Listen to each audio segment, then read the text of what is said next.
Welcome, Pod. Welcome back into the Chris Mathis podcast. I'm your host, Chris Mathis, alongside my co-host, Spencer Mathis, once more for more sports here on the podcast. Had a weird week this week, so we weren't able to upload on Thursday or Friday due to Hurricane Ian. Spencer's having a little bit of issue with his stomach, so he had to go to the doctor, and we wanted to wait till we had time to properly do a podcast. So that's what the delay is all about. But here we are, guys, on a Saturday, recording this a day ahead of the NFL games and a few hours before the nightcap games for college football this evening and into tonight. A lot of things to get over and talk about, first of all, but a lot of people reached out regarding Hurricane Ian, how it impacted Tampa. It obviously did impact Tampa a little bit in regards to the amount of rainfall, the wind, loss of power in this area as well, but fortunately nothing too major. I think that most of the brunt of the storm was a little further south. And you guys probably saw that all over the news, all over the Weather Channel over the past couple of days. And Fort Myers really impacted, Naples, a couple of places, several places that were truly devastated by the storm Hurricane Ian. So for everybody who reached out to me, I appreciate it. I'm doing good. Everything's fine, back to normal life after, I think, Thursday. And then those people down south, a little further south than I am, obviously, if you believe in prayer, say prayers to those people that have been impacted, still without power to this day, and probably will be for quite some time. But anyways, packed show today on the Chris Mathis podcast. And I want to make sure you guys are following us on social media at TCM_pod. But the big story, Spence, coming into this weekend, and it's probably going to be a big story for the next couple of weeks as the NFLPA does an investigation surrounding the handling of Miami Dolphins quarterback Tua Tagovailoa and his injury that he suffered. Looked to be a concussion against the Bills. He got to stay in the game, in that game against the Bills, if I'm not mistaken. He got up, a little wobbly, came back out, played. Also claimed that he hurt his back, or he did hurt his back as well in that game against the Bills. But it was a battle between the Buffalo Bills, arguably the best team in the AFC, and the Dolphins trying to make some noise for themselves as well. And that was number one, the fact that he stayed in that game. Number two was that he played on Thursday Night Football. Things looked good for Tua for a little while, and then he got hit his head, and they show him on the ground. I didn't think it was a dirty hit by any means. I'll say that too. I think it was a clean hit. It was just the fact that maybe he should have been playing. He hit his head once more. His fingers locked up, and I hate the show, but I think it adds to the content of the show. I think you must see this. So if you're on YouTube or Spotify right now, here's Tua after the hit. His fingers locked up into place. And obviously a freak accident there on the field, suffering his injury. A game in which a week before he got hurt against the Buffalo Bills and I think was clearly concussed. But again, I'm no doctor. Yeah, and even if Tua wasn't concussed in that Bills game, I mean, you could obviously see that some kind of neurological damage had been done. He stumbled off the field. He tried to get back up, stumbled again. And then the next quarter, he's out there to start the third quarter. So I feel like they shouldn't have played Tua either way. It's a short week. They only had 3 days off, Monday, Tuesday, Wednesday, since this was a Thursday night game against the Bengals. And you played Tua, who obviously something happened to him on Sunday night. And then you play him on Thursday night. And as at the quarterback position, you're going to be getting hit to the head. Regardless of if you're even getting hit to the actual head, your head's probably going to bounce off the ground like it did on Sunday. But in this game, he just hit the ground hard again. And you could tell that, I mean, he was obviously concussed, but 2 concussions in 1 week, if the Sunday one was a concussion, could kill somebody. So it was a bad decision by the Dolphins medical staff, coaching staff to play Tua. I mean, I remember a couple of years ago, the Steelers had a guy, Ryan Clark, who had sickle cell, and he couldn't play in high altitudes, and he played in Denver a year prior. And then the next year, Mike Tomlin himself told him, hey, you can't go. Even though the medical staff had cleared him, Tomlin told Clark that he can't play. And I feel like that's what Mike McDaniel should have done with Tua, because there was no reason for him to be out there on Thursday. They're 3-0. The Bengals were 1-2 going into that game. Teddy Bridgewater is a serviceable quarterback. You might not win, but either way, they put Tua out there. He got hurt. They lost either way, and now we don't know. I mean, they say he's okay, but I don't think he's going to be going next Sunday. Mike McDaniel, for some reason, left the door open, but I don't think he'll be going, I guess, 8 days from now. Yeah, and you're talking about Mike McDaniel, head coach of the Miami Dolphins, first-year head coach of the Dolphins. I was excited to get to work with Tua. And fortunately, the Dolphins did make a move. They added Teddy Bridgewater, who's very much a serviceable backup quarterback, as you said. He's a veteran quarterback at this point. I thought he looked pretty good in that game until that final drive or two where he threw an interception. But other than that, I felt, okay, this guy's not going to go out and win you a game, but he's not going to lose you a game either. And by that, I mean he's not going to necessarily make dumb IQ plays. He's pretty smart, and he knows where he's at in his career in terms of his ceiling, what he's capable of doing. And he knows that he's got to help this team win because there are expectations now in Miami to win football games. Now they have Tyreek Hill. They've got Jalen Waddle, who's a great wide receiver as well, and I think he's really going to benefit from Tyreek Hill being on the other side of him. Good running back core there too. And with Tua really catching fire early into this season, he looked very good in 2 of his 4 games or 2 of his 3 games so far. I guess, well, that was the 4th game. Yeah, Thursday night was the 4th game. So I think in 2 of his games, he's looked really good. In that 4th game, he was playing well until that injury. So the expectations in Miami have risen as they should, but a bad decision there by the Dolphins. Ultimately by their medical staff to play Tua, knowing that he did hit his head, knowing that he did stand up the week before on Sunday against the Buffalo Bills was wobbly. And, I mean, to pretty much any blind eye, they think it was a concussion. Again, all of us sitting at home, Spencer and I right now on this podcast are not doctors by any means. We're not medical professionals, but CBS Sports did reach out to a guy that is a medical professional, Dr. Raul Shah, and CBS Sports asked him if that hit that Tua took on Sunday, with every fan thinking it was a concussion when they saw it, the Dolphins classified it as just a back injury. Is that possible with the hit that you saw? And the doctor said, yes, absolutely. If you hit the head or if the head gets affected, you're going to potentially affect when that head bobbles backwards and forwards. You're potentially going to irritate the structures, not only where the head is, but also where the neck and where the head hinges over the torso. And the same thing can be said about the torso hinging over the back. So he's right there, but at the same time, I don't know of necessarily a back injury that could wobble you around like that we saw on Sunday against the Bills. Yeah, I mean, even if, like they said, it was a back injury, he should not have played Thursday. It was only 3 days rest, and just putting him out there was very risky for a 3-0 team that doesn't really matter. Obviously, a young head coach in Mike McDaniels might not know that a Week 4 game doesn't really matter that much when you're already 3-0, but they started him. He's going to be out hopefully for at least a week. I hope the Dolphins don't play him for Tua's sake, but we'll see. Yeah, and what was also weird, and I know that they can clear, concussions rather quickly, but after that game on Thursday night, maybe 2-3 hours after he gets to the hospital, he's on the plane flying back with the team, which I don't know. I mean, I'm sure there's more to that. Obviously, they were cleared to go, but I just feel in a situation like that, why not play it safe? Why put this guy thousands of feet up in the air if he does have some kind of brain injury or head injury? Well, they say that about concussions, but you see a concussion at least twice a week in the NFL, and they always fly home with their team. So I understand that the Dolphins had him fly home with the team. I mean, I think that they probably shouldn't have, but it's custom for the NFL. If you have a concussion, you're going to fly home with the team regardless, even though the high altitude could really hurt your head. Now, Baltimore Ravens head coach John Harbaugh weighed in on the situation too regarding Tua Tagovailoa, and he said he couldn't believe what he saw on Thursday night. He couldn't believe what he saw last Sunday as well. It was just something that was astonishing to see. He's been coaching for 40 years. He says, I've never seen anything like it before. I just couldn't believe what I saw. Do you feel like whether it's an NFL head coach or maybe the team owner or the GM that they could force a guy out there in terms of the game and how big that game is? Just, hey, it's the Bills. We got to go out there. We have to win this game. Hey, it's Thursday night football against the Bengals. Toughen through this. Do you think that's a real thing, or is that kind of a fan made up situation scenario that we've seen on Twitter over the past couple of weeks?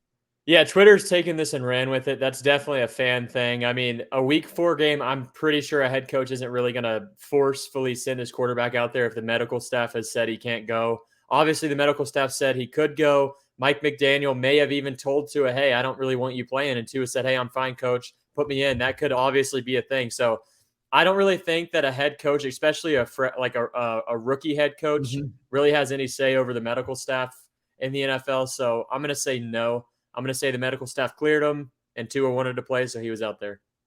Again, just a really tough situation across the National Football League. Whether you're a fan of Tua as a quarterback, as a player, as a person, I think everybody was kind of shocked by that. And we saw that after the game where Joe Burrow made sure to talk about Tua and the fact that he was pulling for Tua to get through this. And Ryan Fitzpatrick, a former competitor in that quarterback room in Miami with the Dolphins, with Tua, also weighed in on the situation, was obviously heartbroken to see an injury like that.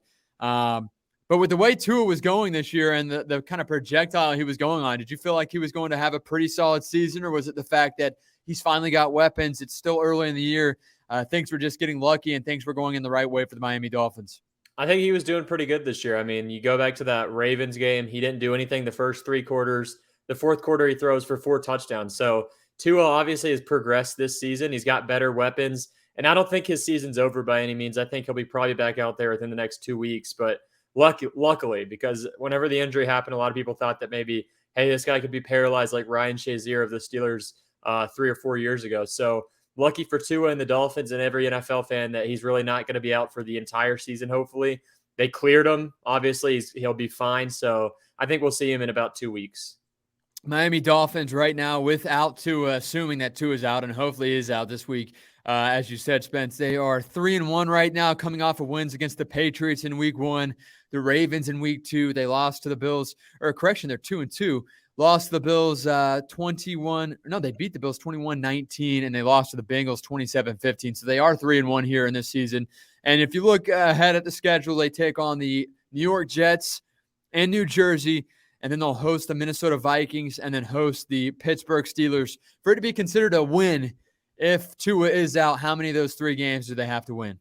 If Tua is out for 3 of those games, I think they beat the Jets without Tua or with Tua, and they beat the Steelers without Tua or with Tua. So I think either way, they'll be fine. The Vikings, I don't really know if they're a good team yet. They barely beat the Lions. They got smacked a couple of weeks ago. So I'm going to say that the Dolphins could easily win all 3 of those games, regardless of who the quarterback is. That's a pretty easy 3-game stretch.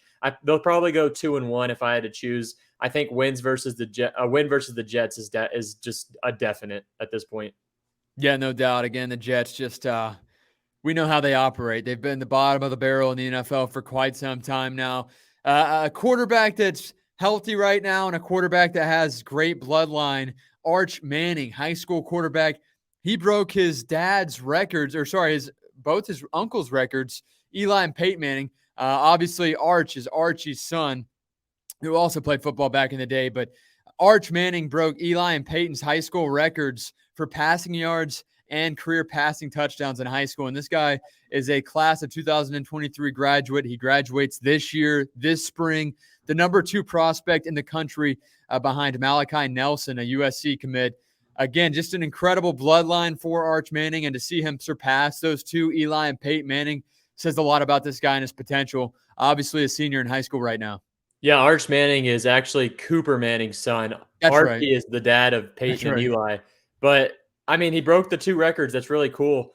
But I've seen a lot of highlights from the talent that Arch Manning has been going against, and it's not great. Last year in his state playoff game, I think he threw 5 interceptions, no touchdowns against actual competition. So, I mean, he's doing what he should be doing against some subpar competition. Hopefully, I really want to see him be super good, but I don't think he's up to the level of Eli Manning and Peyton Manning at this point in his career. But we'll see how he does. I think he went to Texas is where he committed to. So we'll see how he does. If you go back and look at the highlights that are surfacing around Twitter, you're going to see that the defensive linemen are about 3 times slower than the quarterback, which is pretty wild. Yeah, again, Arch Manning, number 2 prospect here in the 2023 class, and number 2 quarterback behind Malachi Nelson. He stands at 6'3", 204 pounds, committed to, of course, as you said, Texas, and he did that in June. But I got to drive by his high school. It's a really nice high school out in Louisiana when I was able to go visit there, I guess going on 2 or 3 years ago, might be 3 years ago this December. But he was a freshman at that time, if I'm not mistaken, or maybe just started his sophomore year. Either way, I think it'll be cool to follow this guy and see what he does in college at Texas, why he chose Texas over the other 50 schools that offered him. I have no idea, which leads me to ask the question, Spence, if you were a quarterback and you wanted to go play college football, where would you go if you had any and every offer on the table? I have no clue. I mean, you'd probably want to go to Alabama. If you're a good quarterback, you'd want to go to Alabama just based off of how good they are at recruiting. I mean, Nick Saban's a stud. But say 2 to 3 years down the line, if Urban Meyer's back with the college team, which I think he will be, I'd go to his school because that dude's probably one of the greatest recruiters of all time. And it'd be a toss up between me choosing Alabama with Nick Saban or wherever Urban Myers goes, which I don't know where he's going to go. You've seen a lot of things about Nebraska maybe trying to get him. So I think that whatever school he goes to in college, he's going to win. He's been a winner in college his entire career. So I would go to either Nick Saban's Alabama or wherever Urban Meyer ends up in 2 or 3 years.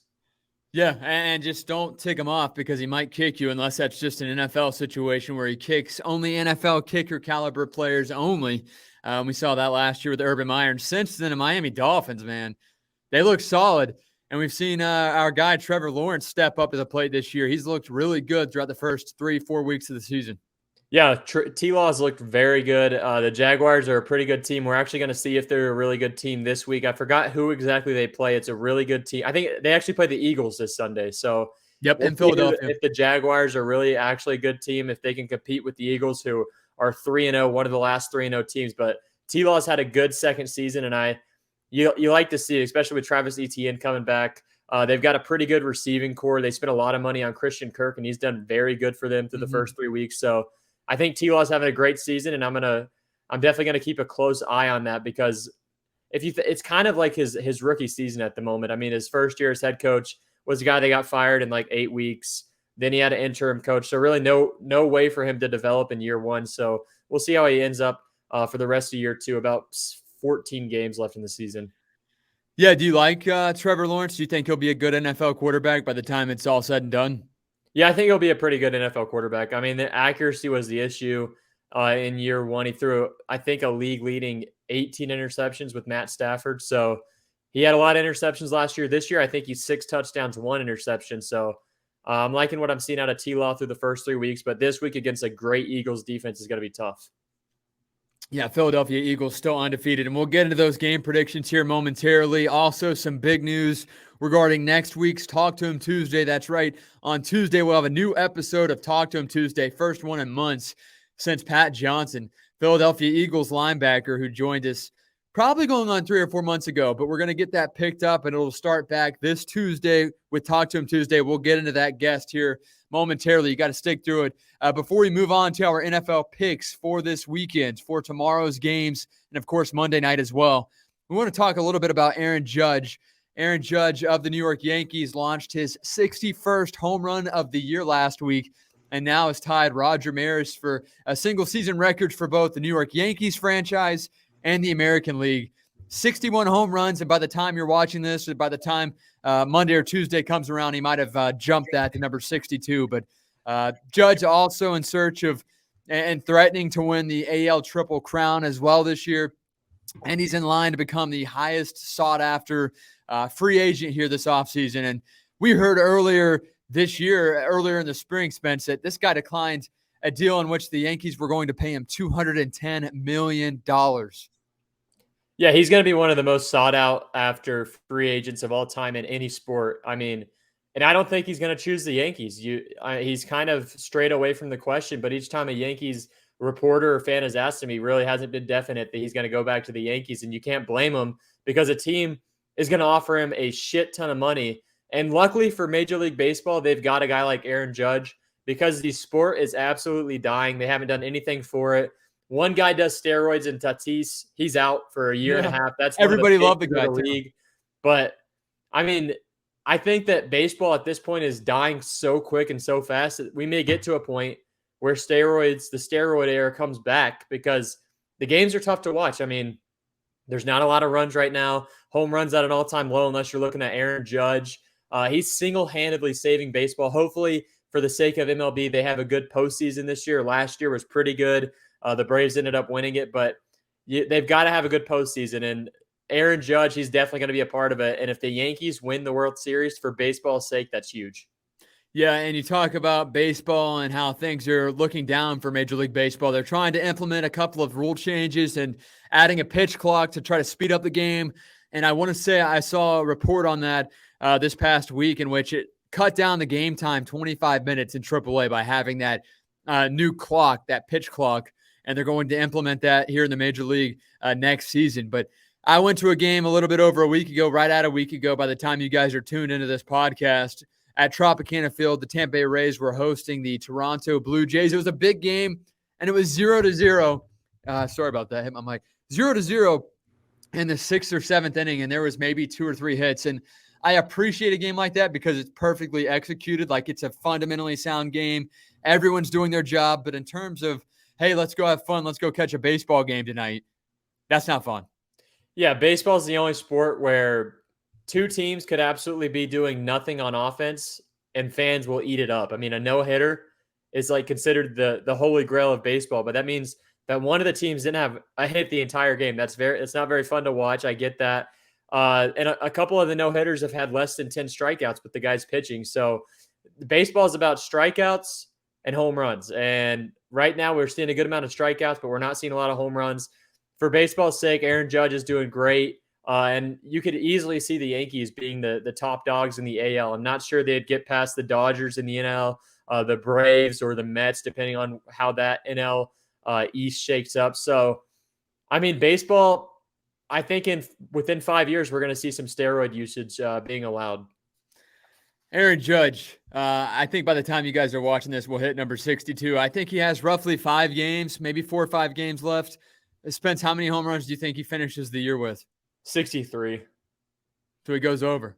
Yeah. Breaks the record and then tacks on one more, which will probably... But I see that, I mean, it's a record, obviously, like it's the AL record, but I'm not sure why baseball chooses to separate AL and NL like this, especially in the record books, because the all-time record is like 74, but we're treating Aaron Judge like he's breaking the MLB record with 61 of these home runs or 62 of these home runs, but that's just the AL crown that was set in like the 60s. So, I mean, granted, the all-time leader in home runs in a season was juicing, but I think you don't want to take that away from history because within 5 years, maybe steroid usage is allowed. And the same thing goes for Brett Favre, where fans are saying, hey, take this guy out of the Hall of Fame. If you rewrite history based off of how someone acts off the field, then people are going to forget how he was on the field. And if you're looking at the Hall of Fame, you're looking at their sports achievements, not what they did in the actual world. So if you take Brett Favre away from the Hall of Fame, you're going to take a bunch of people away from the Hall of Fame. Lawrence Taylor should have been taken out for his cocaine usage, everything he did. A couple other players should be taken out if we're going to go that far. Maybe even if you want to go to the NBA, you want to take Kobe Bryant out of the Hall of Fame for his rape accusations in a couple of years. We'll see what they do.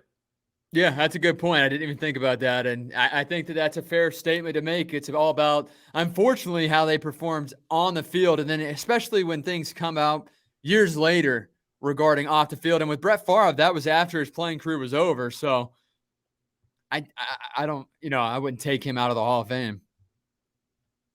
Now, we talked about Aaron Judge and where he might end up here this year as he's going to be a free agent heading into this offseason.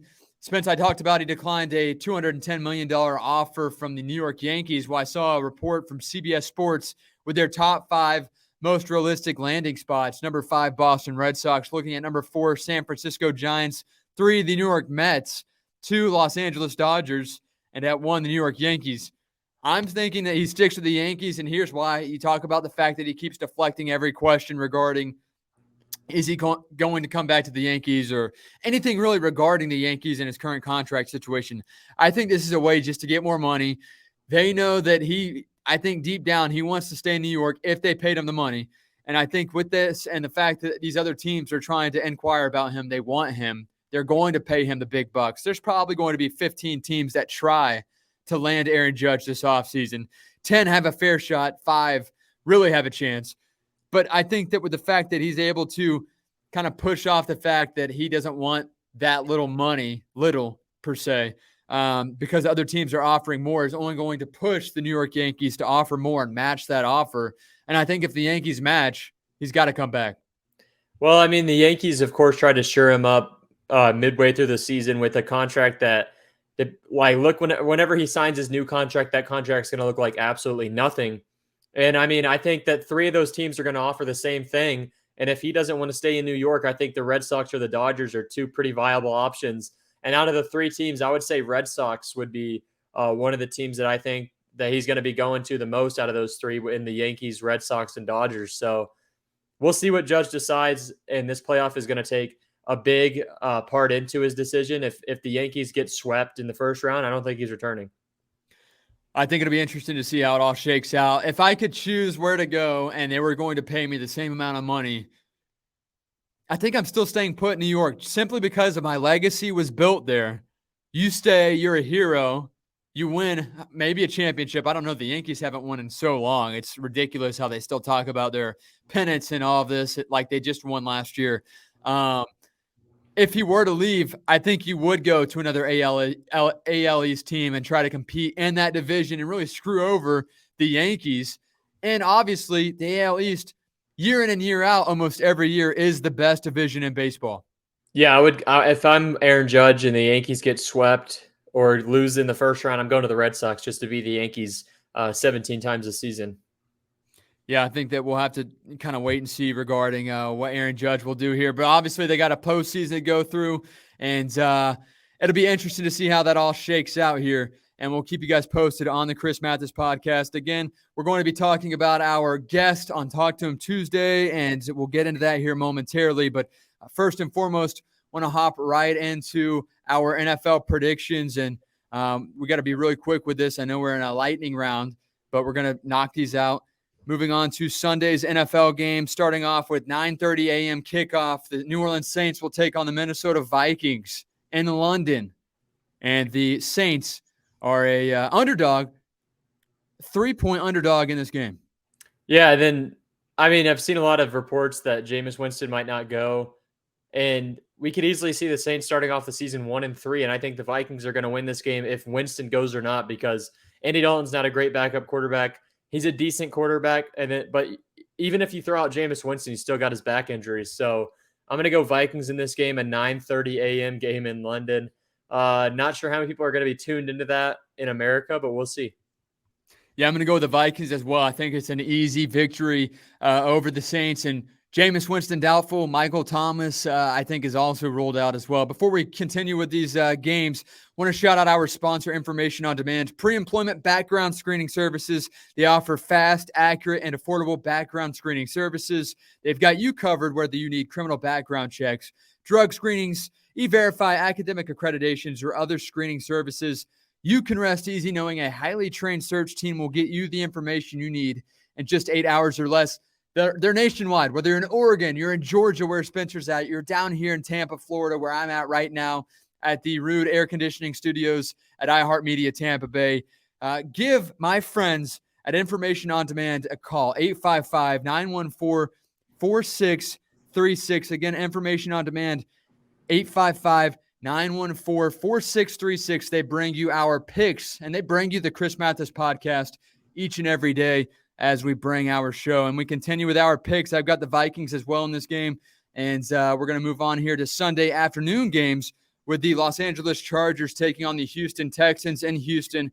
The Chargers, 6-point favorites on the road. Yeah, the Chargers coming off a game where they lost to the Jaguars 38-10. The Texans, a team that just is not it. Hopefully a bounce back for the Chargers. I do not foresee them losing to the Houston Texans with Lovie Smith, the head coach. So I'm going to go Chargers in this game. Definitely a bounce back game for Coach Staley and Justin Herbert.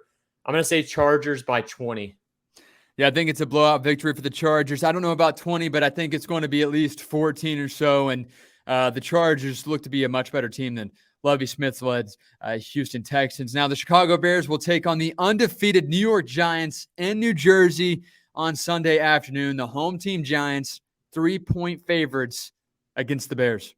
Yeah, I did not foresee when this season started that the Bears and Giants would both be 2-1 through the first 3 games. And for either one of these teams to come out of this game being 3-1 on the season is just absolutely wild to me. None of these teams deserve to be 3-1. But in this game, I'm going to have to go with Danny Dimes. I just don't believe in Justin Fields' offensive line. I'm not a big fan of Justin Fields. He's completed, I think, 20-something passes in the first 3 games of the season with under 200 yards combined. So I'm going to say Giants in this game. It's going to be a close one because both of these teams are not great, but one of them is about to be 3-1. Yeah, I stand corrected. 2-1 on the year, not 3-0 for the New York Giants. The Detroit Lions will host the Seattle Seahawks Sunday afternoon. Home team Lions, they're favorited again. The third time this season they've been favorited, 3.5-point favorites against the Seahawks. Yeah, I'm going to say Seahawks. DeAndre Swift is out. Amon-Ra St. Brown is out. Seattle's not a great team, but Geno Smith is a pretty good quarterback. So I think Seattle moves on to 2-2. I'm going to take the Lions in this game on Sunday. They're the home team. I know they have a couple of injuries, but I do think that they'll win. We talked earlier about Trevor Lawrence, the Jacksonville Jaguars, and the Philadelphia Eagles. The Eagles a 6.5-point favorite at home over the Jaguars. Yeah, I mean, I really like the Jaguars defense, and I also really like the Eagles defense. So it's going to come down to the quarterbacks in this game, and I'm going to have to pick Jalen Hurts at how it stands right now. I think the Eagles are going to win this game. This might be the best game that we'll see on Sunday, at least in the early hours. So I'm going to say Eagles by 4. I think that the Jaguars have played almost too good. I think they're a good team, but it's almost been too good, and the Eagles are legit. I think it's a pretty dominant win for the Eagles at home. 6.5-point spread. I think they probably win by 10, 11, maybe even 12 points on Sunday. Then the New York Jets will take on the Pittsburgh Steelers in Pittsburgh. The Steelers, 3.5-point favorites at home, and this is a game where I could see the Jets squeaking by with a victory. Yeah, I mean, TJ Watt's not playing for the Steelers. Minkah Fitzpatrick's been cleared from concussion protocol, so he'll be out there. But the MILF Slayer is back in New York. And I'm going to pick Zach Wilson in his first game of his sophomore season campaign. I mean, obviously right now the Steelers are favored by 3.5. But I'm going to say the Jets move to 2-2 on the season. The Steelers fall to 1-3. And we're going to be hearing a lot of chants for Kenny Pickett. We may even see him make his debut tomorrow. Yeah, I think the seat is getting hot there for Mitch Trubisky, who they signed this offseason, and Mike Tomlin. He's a guy that isn't used to losing. He never misses out on a 500 season, and he's wanting to avoid that this year. No matter how cool, calm, collected he seems so far, I think he will make a quarterback move when necessary. Now, the Atlanta Falcons, 1-2 on the year. They'll host the Cleveland Browns, 2-1. First place Cleveland Browns in their division. The visiting Cleveland Browns, 1.5-point favorites in Atlanta. Yeah, the Falcons could easily right now be 2-1 or maybe even 3-1 on the season, or 3-0 if you want to look at it that way, because they almost came back against the Rams. They blew their victory that they had against the Saints. The Falcons are a decent team. They're probably one of the best the lower 10 teams in the league. I'd probably say they're like the 21st best team. The Browns a pretty good team. I'd say in the top 12, even with their quarterback situation. But with the Falcons being the home team, they've played pretty good this season. If Cleveland was home, I'd choose Cleveland, but I'm going to say Atlanta in this one.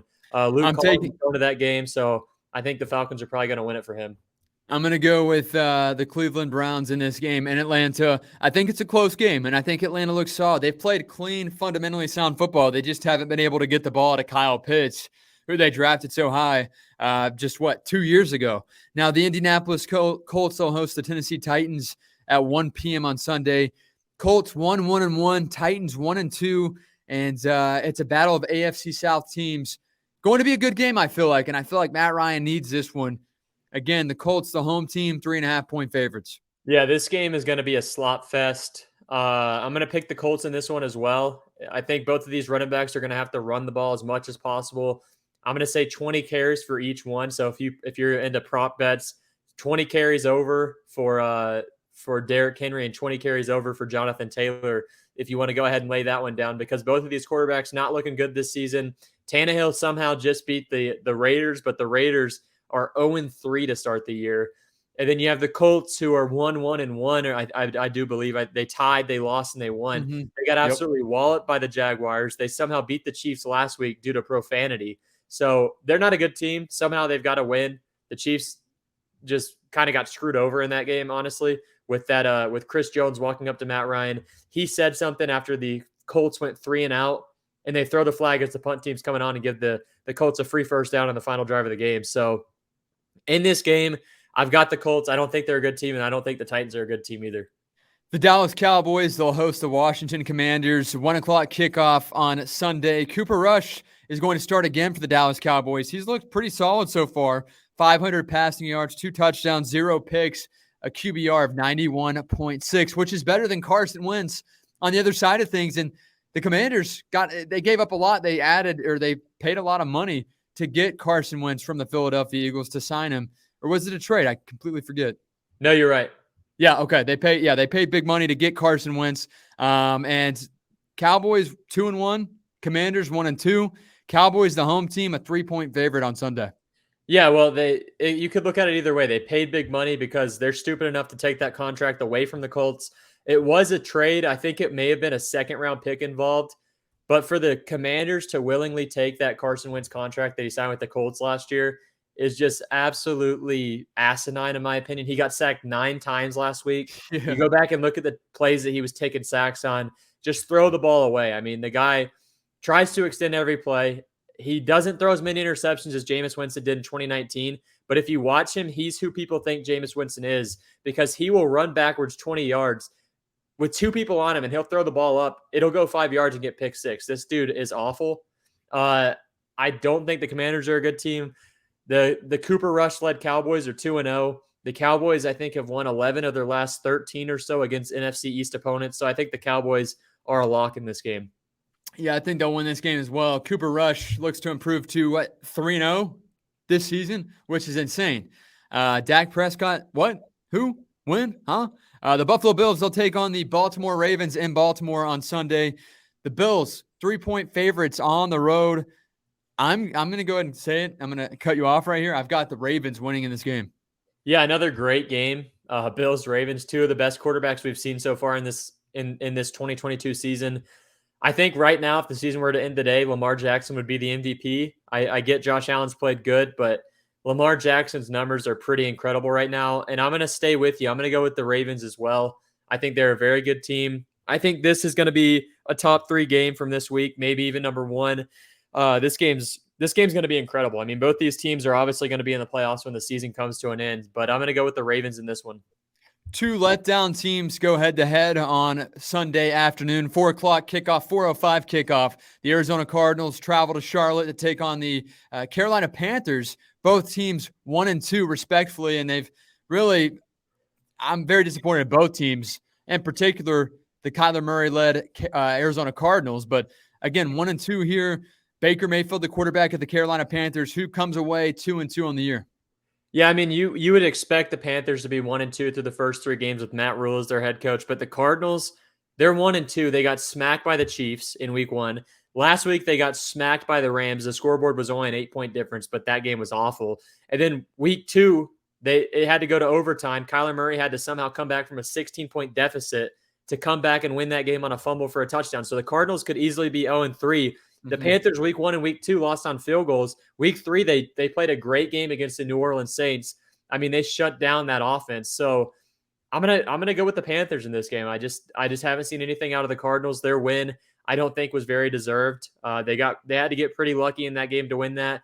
And Kyler Murray in that first half of that game against the Raiders was absolute dog water. So I'm gonna go with the Carolina Panthers. I'm going to take the Arizona Cardinals in this game. They need this win. They have to improve and pick up their second win on the year. The Las Vegas Raiders, they'll host the Denver Broncos. The Raiders in search of their first win on the year after acquiring Devontae Adams in the offseason. I never would have expected this. 0-3. They'll host the Broncos, 2-1 on the year, who have also been a bit of a disappointment. The Raiders, the home team, 2.5-point favorites.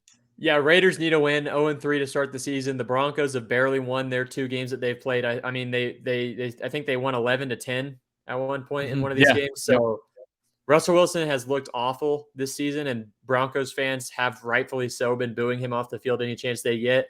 Luckily for Russell, he's the away team this week. But the 0-3 Raiders, I think, are going to beat the Broncos in this game pretty handedly.